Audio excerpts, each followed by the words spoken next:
in order to carry forward Prabhupada's mission, to be Prabhupada's soldiers, Prabhupada said military discipline, soldiers, we have to have that potency. And Prabhupada will act through us if we stick very tightly to Srila Prabhupada's instructions and to please Srila Prabhupada. And Prabhupada expected us to do miracles. Because that's the active principle in spiritual life, is the order of the Guru.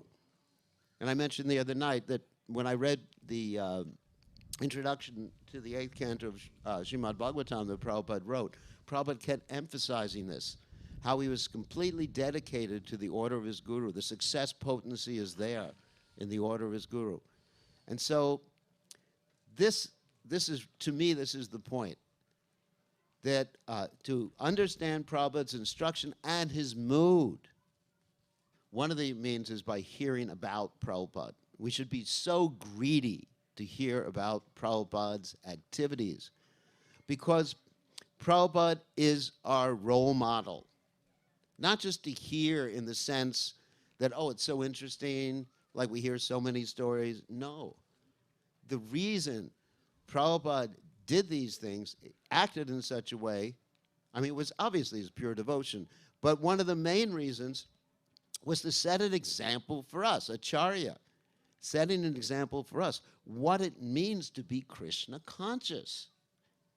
Ekeha Kurananda, dedicated to the order of his spiritual master. I'll tell you a very interesting story. I mean, it's like something from the Chaitanya Charitamrita, that I used to walk on the beach with Prabhupada in Los Angeles. And what I would do is I would walk behind Prabhupada and take the sand from his footprints and eat the sand from his footprints. Because it's mentioned in the Chaitanya Charitamrita, you know, the foot bathing water, the prasadam remnants, and I used to steal the prasadam remnants too. Dust from the lotus feet. Dust from the lotus feet, you know, or the sand from the lotus feet. Same thing, it's a dust. And, you know, another time, you know, so we should be greedy. Of course, this is when Prabhupada is physically present. Another time I arranged a reception for Prabhupada in Dallas, Texas, 1972 or 73. And I grabbed the plate after we offered Prabhupada in the VIP room there.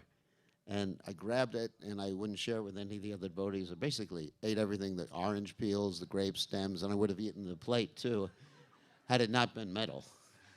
So the same greed that I had back then, we should have for hearing about Prabhupada and understanding Prabhupada's mood.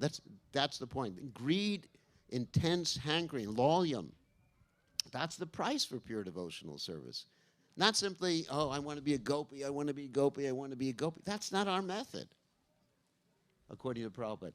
Our method is Yasha Prasada, Bhagavat Prasada, Yasha Prasada, Nagati Katopi. Not only by pleasing, but I'm enthusiastic. I want to please. My whole life is dedicated to pleasing. I'm greedy to pleasing Prabhupada. And that's the loyum that will get us to the pure devotional platform and enable us to save the whole world.